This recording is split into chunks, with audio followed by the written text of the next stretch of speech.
Depois do empate contra o Atlético Goianiense dentro do estádio Beira-Rio pelo Campeonato Brasileiro, os jogadores do Internacional se reapresentaram no CT Parque Gigante. O objetivo é a preparação para enfrentar o Juventude nesta quarta-feira, 9h30 da noite pela Copa do Brasil. Para essa partida, o Inter já começa a evoluir o seu departamento médico, que já está mais vazio do que nos últimos dias. Isso porque Alan Patrick e Ener Valencia trabalharam com bola no gramado do CT. Entretanto, não estão confirmados para o jogo deste meio de semana. O dia após o desabafo do técnico Eduardo Cudê em relação às críticas que vêm da arquibancada ao seu trabalho. O superávit histórico do Internacional na casa de 170 milhões de reais. O discurso do presidente que revelou que 30 milhões de euros em propostas para jogadores foram recusados pelo Inter somente no último ano. E além disso, o protesto colorado contra a CBF,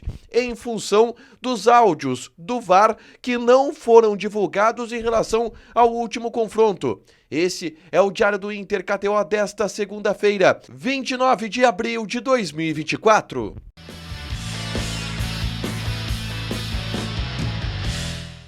Tudo bem, gente? Obrigado pela participação aqui. Não esquece de deixar teu like, te inscrever, de ativar as notificações para falar do Internacional aqui no A Dupla. Nesse vídeo, um resumo do que de mais importante aconteceu no noticiário colorado ao longo desta segunda-feira. Vamos começar falando sobre o treinamento que houve na parte da tarde no CT Parque Gigante. Com muita chuva, a gente acompanhou o início da atividade, que teve duas notícias fundamentais. A presença dos dois principais jogadores do Internacional, de novo no gramado do CT.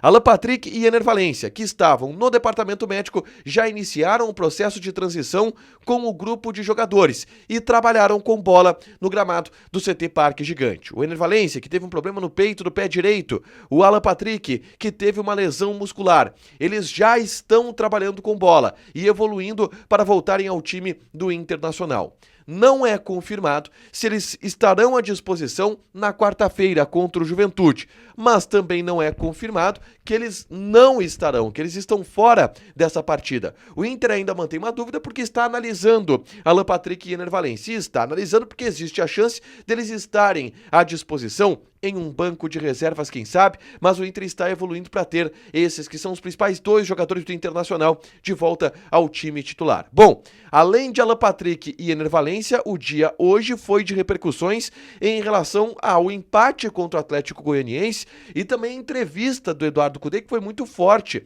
depois do empate. O Cudê falou que a culpa talvez seja dele, falou que com o clima que foi criado no estádio Beira-Rio, nem o Pep Guardiola seria campeão pelo Internacional. Uma entrevista muito forte do técnico colorado, que obviamente gerou repercussões. Na tarde dessa segunda-feira, eu gravei um vídeo aqui no canal falando exatamente sobre essas repercussões. É só clicar aqui para assistir e saber um pouco mais do que acontece com o Cudê, qual o caminho do treinador, o que o Inter fez como resposta em relação à fala do técnico. Tá tudo nesse vídeo aqui, tá? Bom, o dia também foi de formalização de reclamações do Internacional junto à CBF.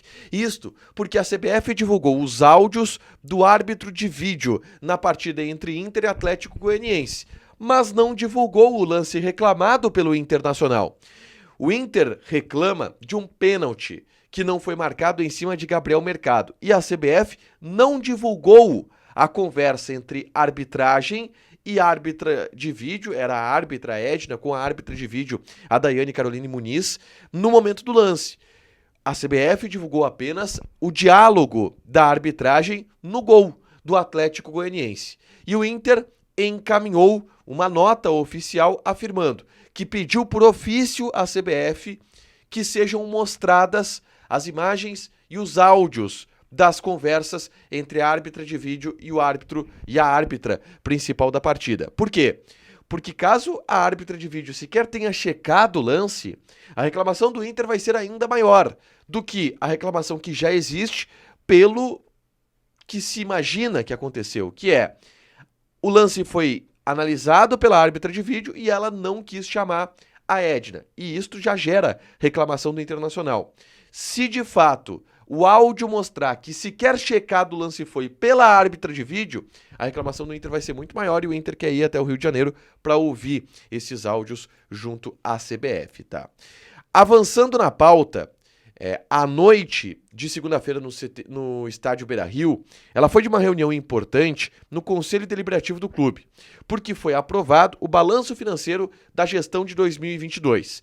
E ele foi aprovado com um superávit histórico, na casa de 170 milhões de reais. É um grande superávit, é um excelente superávit, o maior da história do Internacional. E que aconteceu em função da verba que entrou nos cofres colorados pela Liga Forte do Futebol. Só no ano passado foram 100 milhões de reais aportados na Liga Forte, pela Liga Forte de Futebol no Internacional. E isto gerou esse superávit que é gigantesco e que é muito celebrado no ambiente colorado.